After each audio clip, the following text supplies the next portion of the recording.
The wind stirred softly across the tarmac as the sun sank low, casting gold against the frame of a small, worn aircraft. The plane's door creaked open, and a woman stepped out. She wore a faded green jacket, her boots dusty, her hair pulled back in a simple braid. No one clapped. No one welcomed her. Within seconds, armed officers surged forward with weapons raised and voices sharp, barking commands that drowned out the hum of her cooling engine. She didn't flinch. Her hands rose slowly, calmly. She moved like someone who had done this before, though the cuffs clamped tight around her wrists told a different story to the onlookers behind the barricade. Phones came up instantly. A young TSA officer chuckled as he held his phone just inches from her face. Behind him, someone shouted that they had it all on live, that the internet would eat this up. They called her names. One said she looked like a mechanic who got lost. Another said she probably Googled her way into restricted airspace. Nobody asked her anything real. A duffel bag was pulled from the plane and dumped onto the ground. Inside were only hand-drawn flight maps, a logbook, a half-eaten protein bar, and a folded photo of a child wearing oversized sunglasses. The photo slipped free and landed face up in the dust. A boot came down hard on it. No one noticed. No one cared. They laughed louder when one officer held up the snack bar like it was a weapon. Another called her Sky Granny. The woman stood silent, still cuffed, still calm, her face unreadable beneath the fading light. Someone zoomed in on the cuffs, capturing a hint of blood on her wrist. That image, grainy and awkward, made it onto a private group chat within minutes, then onto Reddit, then onto Twitter, where it spread like wildfire with a single question. Who is this woman? No one had her name. No one knew why she'd flown that route or why she hadn't said a word. All they saw was a quiet stranger in an old plane being treated like a threat. And, in that moment, between the shouts and the flashes of phone cameras, no one realized what they were actually looking at. Not yet. Section 1. Character Intro. Who is Talia? Talia Blake lived on the edge of a quiet town tucked deep in the hills of rural Colorado, the kind of place where the grocery clerk knew your coffee order and no one locked their doors at night. Her home sat beside a long-forgotten runway lined with rusting fence posts and a hangar that looked like it had been patched a dozen times. She was 39, but carried herself like someone who'd lived through more than the calendar said. Every movement was measured, every glance aware. She rarely spoke unless she had something worth saying, and when she did, her voice never reached above what was necessary. Most days, locals would see her in worn canvas pants and an old green jacket with sleeves she'd sewn up more than once. Her boots were always dusty and her braid was always loose by evening. She didn't bother with makeup or small talk. She taught flying to anyone willing to learn, often charging less than she should. Former students remembered her patience more than her lessons. She never interrupted, never bragged, and never raised her voice. People in town knew she was sharp, but not many guessed just how far that sharpness went. Some thought she used to work for the government. Others figured she just liked quiet. Either way, no one had ever seen her panic. Her plane matched her old, resilient, reliable. A single-prop tail-dragger from the 1970s, its interior was stripped of anything digital. No touchscreen, no smart systems, only switches, knobs, and hand-drawn maps folded with care. She kept a small photo taped inside the cockpit. A child smiling in oversized glasses, frozen in a summer light. She never mentioned the child to anyone, never explained what the photo meant. Talia wasn't on social media. She had no Instagram page, no public trail. She didn't talk politics, didn't complain about weather, and never corrected anyone when they misjudged her. She let people think what they wanted. At the diner, folks said she was a mystery. But it was a gentle kind of mystery, the kind that didn't ask for attention, the kind that made people sit up a little straighter without knowing why. There was no big moment that made her special in their eyes. No medals on her wall or articles online, just consistency, just quiet strength. Just the sense that if something went wrong in the air, you'd want her in the seat beside you. And maybe that was the strange part, that someone so easy to overlook could move through the world like every step had weight, like she didn't need to be noticed to matter, like she was built for something most people wouldn't understand until it was too late. Section 2. Setting up the conflict. Unwanted attention. Subpart 2.1. Entering restricted airspace. Somewhere deep in a government control room, a radar screen blinked red. A low-flying object had slipped into restricted airspace without a valid ID signal. The tech manning the screen leaned forward and squinted, then called for a supervisor. The object moved slow and steady. No known flight plan, no digital tag. A few seconds later, confirmation came. A civilian prop plane had crossed a military boundary. Orders snapped into place fast. 2 F-16s were already airborne for a training run nearby. They were rerouted without hesitation. One pilot made a dry joke about it, probably being some lost hobbyist with a barnstormer from the 60s. In the sky, Talia adjusted her trim by feel. Her fingers moved with practiced calm as she checked her heading against a creased paper map.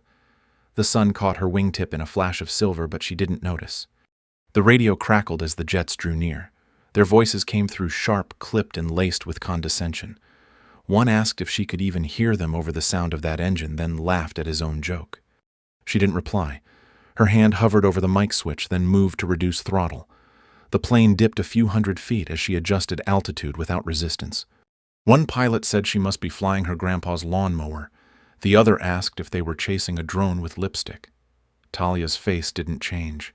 Her eyes stayed forward, her posture steady. From their cockpits, the fighter pilots boxed her in. She made no sudden moves, just a clean mechanical response to commands. Her aircraft remained level despite the turbulence stirred by the jets around her. Back in the tower, operators rerouted nearby flights and cleared approach vectors. They flagged her as a possible threat. No known ID, no registered flight plan, no response to initial calls. She finally pressed the mic button. Her voice came through low and even. She stated her tail number, acknowledged the warning, and confirmed she was descending to comply. No panic, no argument, just protocol. One of the F-16 pilots laughed and called it in. Said she'd finally spoken, and it wasn't a robot. Said it sounded like somebody's aunt on a road trip. Then he muttered, "She better know how to land, or it was going to be a long night for everyone." Talia adjusted her heading again. Her hand brushed the map as she realigned to the closest airstrip. The photo on her dash fluttered once, then settled. She said nothing more. Didn't respond to the commentary. Didn't flinch when the second jet veered close enough to rattle her wings. In the control tower, a supervisor murmured they had a situation. A red dot blinked steadily across the map. Phones rang behind him, alerts fired off. But in the sky inside that aging aircraft, there was only the hum of the engine and the quiet discipline of a pilot who knew exactly what she was doing. Sub Part 2.2 mocked and detained. The plane touched down with a soft thud, wheels meeting the tarmac in a clean, practiced motion. Her flaps lifted, the engine hummed low, and the aircraft rolled to a quiet stop. Before the propeller had even fully spun down, vehicles raced toward her from all sides. Talia sat still, her hands visible, her face unreadable. A voice barked through a loudspeaker, ordering her out with hands raised. She moved without protest, climbing down the ladder one step at a time. Officers closed in fast, guns up, arms tense, voices louder than they needed to be. One shoved her sideways, another grabbed her wrists and forced them behind her back. The cuffs locked tight. She winced slightly but didn't cry out. Her chin stayed level as they pushed her to her knees in front of the plane. Phones recorded every second. One officer laughed and said she looked like someone's mom who stole a cockpit. Another held up his phone and told her to smile for the clip. Someone in the background called her Sky Granny. Her flight bag was tossed on the ground and yanked open. Inside were notebooks, hand-drawn maps, a worn logbook, and a protein bar. An officer lifted each item with a smirk like he was showing off party tricks. Then the photo slipped free. It fluttered once and landed in a patch of damp, oil-stained dust, a small child in big sunglasses grinning through a memory. No one paused. A boot stepped on it without looking. The face disappeared under black tread. They found no weapons, no comms, nothing but old paper and supplies. One man held up the snack bar like it was evidence and laughed. Someone joked they had caught the most dangerous pilot in trail mix history. She said nothing, didn't blink. Her hands stayed behind her shoulders, tense but still. A live stream feed zoomed in on her torn sleeve. Another focused on the cuffs cutting into her skin. One more followed the officer, poking through her logbook like it was a middle school diary. In the tower, voices joked about clearing a runway for America's most wanted grandma. On the tarmac, a group of younger agents whispered and snickered, phones held at chest level, red lights blinking. No one asked her name. No one asked why she flew that way. No one noticed the way her boots stayed firmly planted or how she kept scanning the air as if still flying. They only saw what they wanted to see: a woman in an old plane, a mistake to correct, a punchline that couldn't fight back. Section 3. The Turning Point. Who is she really? Subpart 3.1. Unseen Authority. The room was colder than it looked. Talia sat in the center of it, wrists still cuffed, ankles zip-tied, face streaked with dust. Her bag lay open on a folding table behind her, its contents still scattered. Around the edges, officers moved without urgency. One leaned against a wall, scrolling through photos on his phone. Another flipped through her logbook like it was a joke passed around a locker room. Nobody spoke to her. Nobody asked her anything real. They mocked in half whispers, loud enough to share but quiet enough to feel safe doing it. Then the desk phone rang. Not the comms line, the direct line, the one almost nobody ever used. A man picked it up, gave his name, and went still. He didn't interrupt. He listened, nodded, and set the phone down like it burned his hand. He didn't say a word, but the air changed. A second later, the door opened. The sound of boots on concrete echoed with purpose. A man in a dark suit stepped into the room. He didn't look at the other agents. He didn't ask questions or pause to check the scene. He walked straight to her 2 paces from the chair. He raised his hand in a sharp, practiced salute. His voice didn't need volume. It needed clarity. He called her Commander Blake. No one moved. Not the officer still holding her bag, not the one flipping through her maps, not the man who had shoved her to the ground. The silence was thick, not from confusion, but from recognition. The name meant something. The title meant more. Talia didn't flinch. She didn't nod. She looked up at the man as if she had expected him, as if the delay had only been mildly inconvenient. She didn't return the salute. She didn't speak. Her hands remained bound. The man didn't ask why. He didn't question her posture or her silence. He looked down at the cuffs and then slowly, without a word, removed them himself. He slipped them into his coat pocket.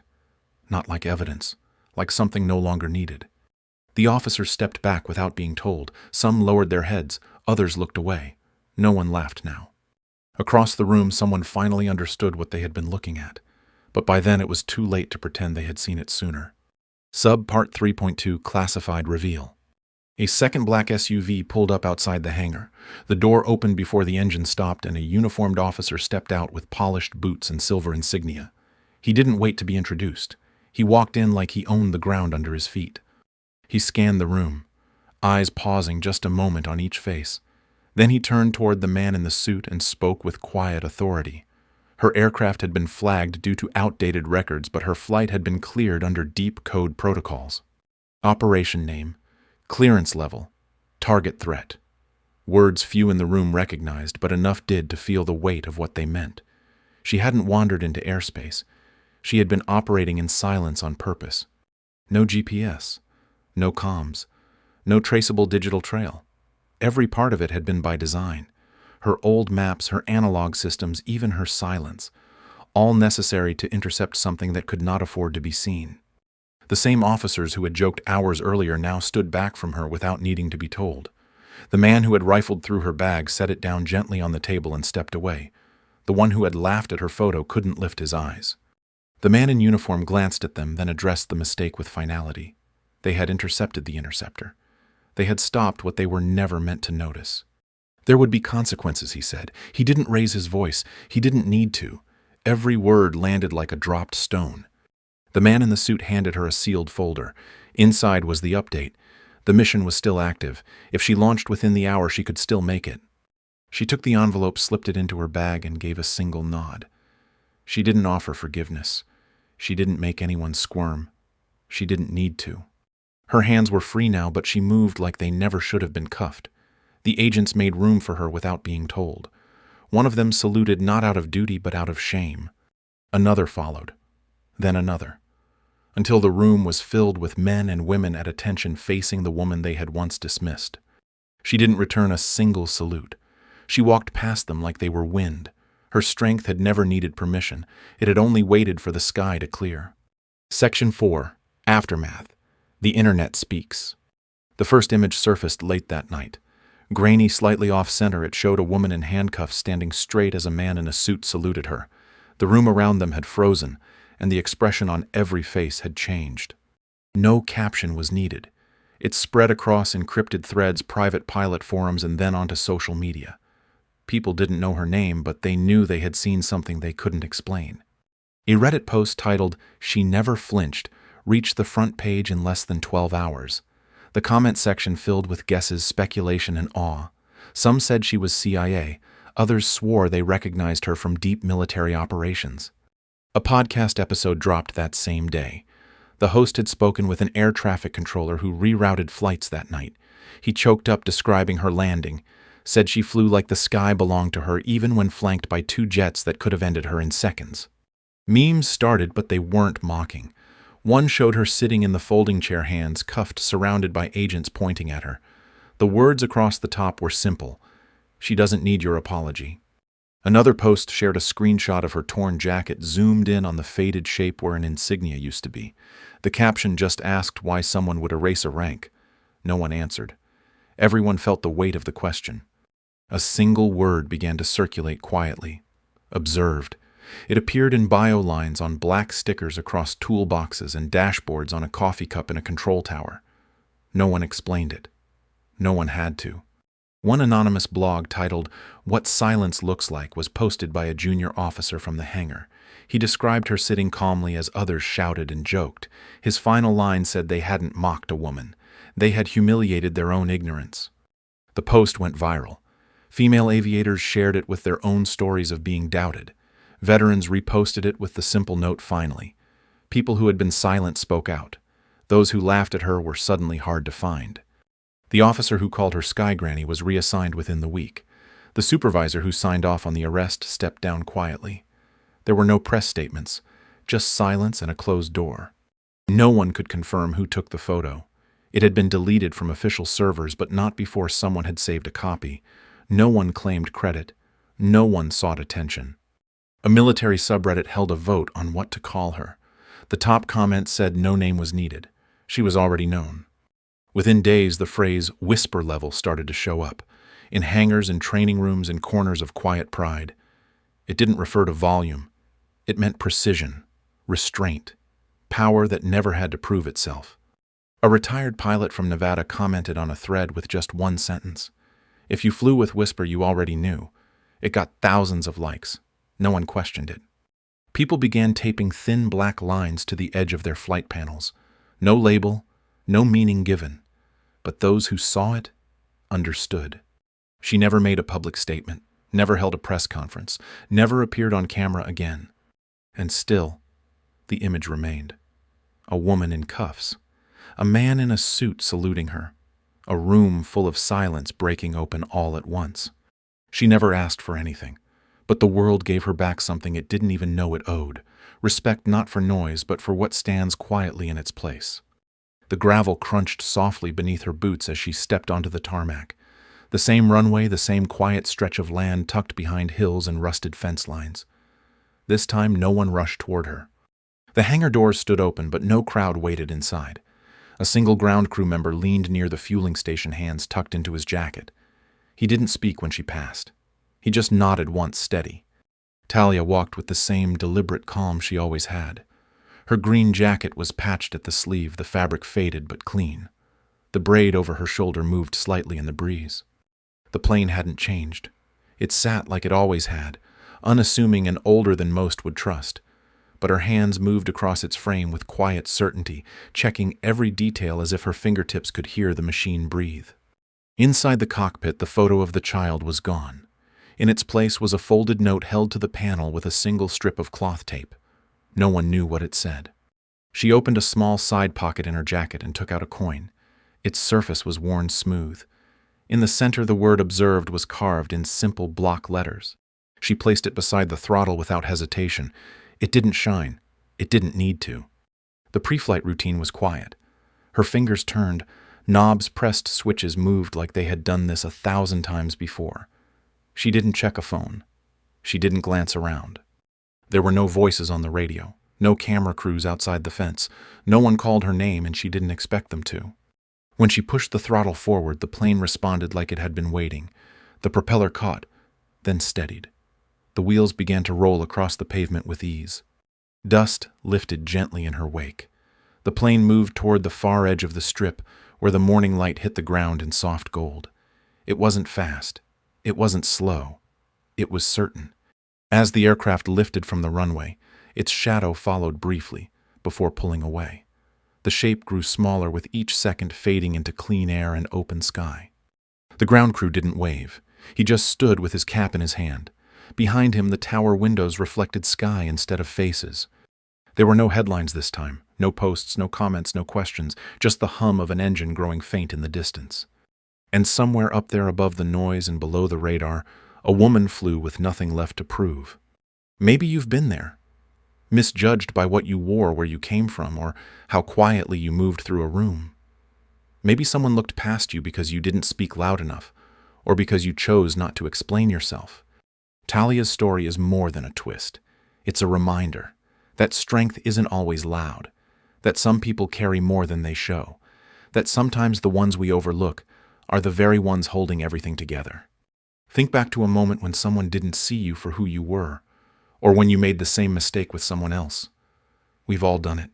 We've all missed the quiet person who deserved to be heard. What would happen if next time we paused before making that call? If we remembered the weight of silence? If we looked beyond the surface long enough to actually see? If this story stayed with you, share it. Not for likes or views or noise, but because someone out there needs to know they're not invisible, that they're not alone, that being quiet doesn't mean being small. Sometimes the people who say the least are carrying the most, and sometimes the sky remembers them even when no one else does.